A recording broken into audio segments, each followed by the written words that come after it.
Hey everybody, welcome to a special edition of Tech Tips. Not really tips, but more of sharing with you guys some of the stuff I'm working on. What I'm doing here is I'm running a stress test and a frame rate test on my video cards.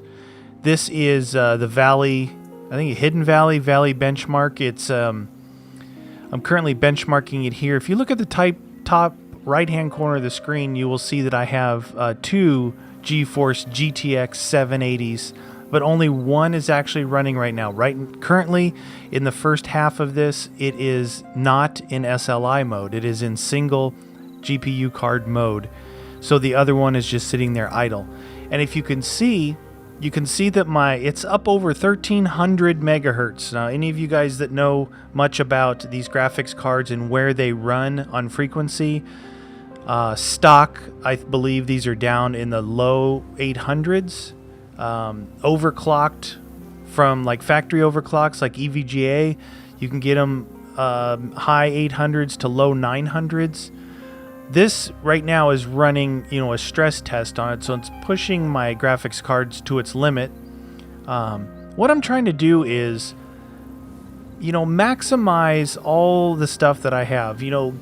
Building up to this point now, I've really just kind of bought components for computers, saying, hey, this is a good video card, hey, this is a good processor, thrown them in there and kind of went with it, But lately, I'd say within the past year basically, but a lot more in the past 6 months, is building these systems. I've, started focusing more on utilizing and squeezing every bit out of it that I can, as far as performance goes. Pushing the processors to their limit, adjusting not only the multiplier but the voltages and everything to try and get as high as a frequency out of them that you can with stable results and them not overheating and crashing your games. Same here now with my graphics cards. With the release of the beta of Battlefield 4, I was trying some different things, which was probably not the best test bed, being that it was a beta and it definitely had some issues.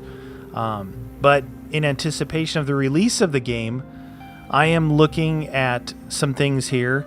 As far as this weekend I've been doing stuff with Windows 8 because the game is supposed to be optimized for Windows 8. And I've been doing CPU and GPU tests, adjustments, and then going through and benchmarking them to see how they're performing and if I can squeeze any more out of them or if I'm pushing them too hard. So coming up here, you'll see the results of the single card here, and then we'll get back into the discussion a little bit. So there it is. Valley Benchmark, my frames per second, 73.7. So it's pretty good. You can see all my information there as far as my processor and stuff. It's not really showing.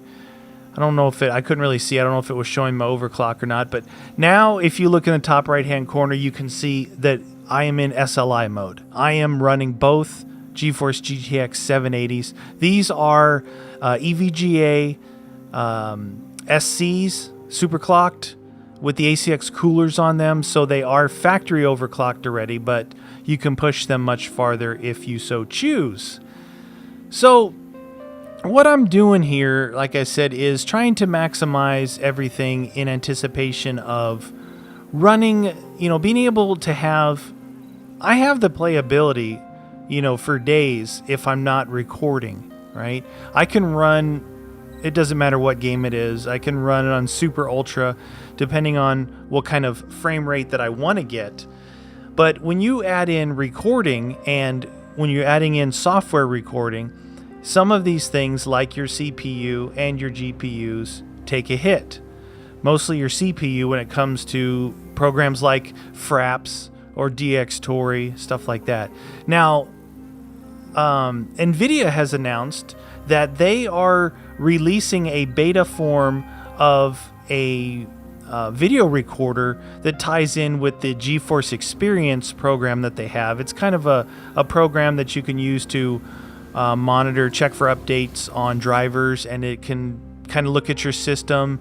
It will also look at the games that are tied into your system and help you optimize them, even though what it kind of does is it just shows you how far you can push the game. I mean, when it says optimize my games, it's just pushing everything to ultra, but that's not necessarily the best thing to do when you're recording and when you're trying to play and be competitive with the other players online.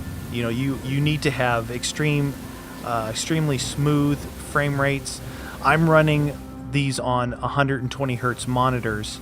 I've got two 120 hertz monitors here that I am doing these on, and I want to be able to play, record, and have the clarity of a high FPS and running at 120 hertz monitor. It's a lot of people talk about, can the human eye distinguish and all this stuff. There's a lot of discussion about that. I tell you what, I don't know about the human eye, but there's a big difference between 60 hertz and 120 hertz if your system is running it legit.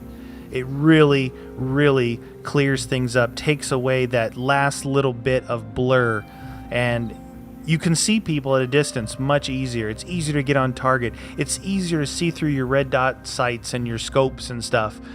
Makes a big difference, because during the beta, when it dropped back down below 120, I could tell a big difference, and on other games that I've been playing as well. So I know this probably wasn't the most exciting video, but it's interesting. I know some of you guys out there who've communicated with me are interested in these different things, and it's late at night. It's 12:30 at night, and I just was running some bench tests. So 90.9 on the SLI. That's not too bad. It's pretty good for the settings I have. So hope you guys enjoyed it. We'll see you next time.